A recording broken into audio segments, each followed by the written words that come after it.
Hello வணக்கம், இது உங்கள் சிவி ஜோன். சிலர் எப்படி இருக்கீங்க? இப்போ பார்த்தீங்கன்னா ஒரு பயங்கரமான அப்டேட் வந்திருக்கு. அதாவது நாளைக்கு எவிக்ஷன் உங்கள் எல்லாருக்குமே தெரியும். அது மட்டும் இல்லாமல் உள்ள ஆட்கள் எக்கச்சக்கமாக இருக்காங்க. ஸோ இதுக்கப்புறமா எல்லா வாரங்களும் டபுள் எவிக்ஷன் இருந்தால் தான் லாஸ்ட் வாரம் 5 பேர் இருக்க முடியும். அதுலேயும் பார்த்தீங்கன்னா ஒரு டைம் 3 பேர் அனுப்ப வேண்டிய சூழ்நிலை இருக்குது. அதனால் நிறைய பேர் என்ன நினைக்கிறாங்கன்னா, ஒரு ரூமர்ஸ் போயிட்டுருக்கு, ஒரு 2 வாரம் எக்ஸ்டெண்ட் பண்ண போகிறாங்களோ அப்படின்ட்டு. மேக்ஸிமம் அந்த மாதிரி பண்ணுறதுக்கு வாய்ப்பே கிடையாது. அதுக்கு முன்னாடி அவங்க அனுப்பிச்சிடுவாங்க. ஏன்னா 2 வாரம் எக்ஸ்டெண்ட் பண்ணுறது மிகப்பெரிய அவங்களுக்கு ஒரு பாதிப்பு கொடுக்கும் ஃபினான்ஷியலாக. ஏன்னா அதுக்கு உண்டான செலவு அவ்வளோ இருக்குது. ஸோ அப்படின்ட்டு இருக்கும்போது அதை பண்ண மாட்டாங்க.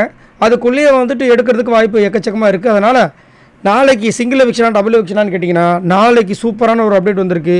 டபுள் எவிக்ஷன் இருக்கிறதுக்கு 99% வாய்ப்பு இருக்குது அப்படின்ற மாதிரி சொல்லியிருக்காங்க.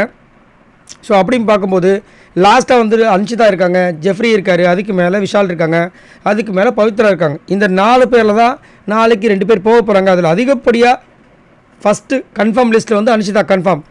இப்போ அடுத்தது ஜெஃப்ரியா இல்லை விஷாலா இல்லை பவித்ராவான்னு கேட்டிங்கன்னா, கண்டிப்பாக ஜெஃப்ரி அனுப்புறதுக்கு வாய்ப்பு ரொம்ப ரொம்ப கம்மின்ற மாதிரி இருக்குது. ஸோ அப்படின்னு இருக்கும்போது விஷாலை கைட்டு வரதுக்கு வாய்ப்பு எக்கச்சக்கமாக இருக்குது அப்படின்றதுல மாற்றுக்கிறதே கிடையாது. அது மட்டும் இல்லாமல் இன்றைக்கி வந்தவங்க சப்போர்ட் பண்ணுறதுக்கு போய் இவரை வச்சு செஞ்சாங்க. அது மாதிரி எல்லா விஷயத்தையும் பார்க்கும்போது கண்டிப்பாக விஷாலை அனுப்புறதுக்கு வாய்ப்பு இருக்குது. இல்லைனா பவித்ரா அனுப்புறதுக்கு வாய்ப்பு இருக்குது. பட் பவித்ராவுக்கு ஃபுல்லாக பாசிட்டிவாக தான் கிடச்சிது. அதேமாதிரி அவங்க நல்லாவே கேமை விஷாலை கம்பேர் பண்ணும்போது ஓரளவுக்கு நல்லாவே பண்ணியிருக்காங்க. விஷாலால் நிறைய விஷயங்கள் பாதிப்புகள் வந்திருக்கு. ஸோ அப்படின்னு பார்க்கும்போது கண்டிப்பாக நாளைக்கு டபுள் எவிக்ஷன் இருக்கிறதுக்கு வாய்ப்பு எக்கச்சக்கமாக இருக்குது. அதில் மேக்ஸிமம் அன்ஷிதா விஷால் வெளியே போகிறது வாய்ப்பு இருக்கா மாதிரி எனக்கு தோணுது. ஸோ அஃபிஷியல் அப்டேட் வரும்போது கண்டிப்பாக நான் உங்களுக்கு அப்டேட் பண்ணுறேன். ஸோ நீங்கள் உங்களோட கருத்து சொல்லுங்கள். இப்போ டபுள் எவிக்ஷன் அப்படின்ற மாதிரி நியூஸஸ் வந்திருக்கு.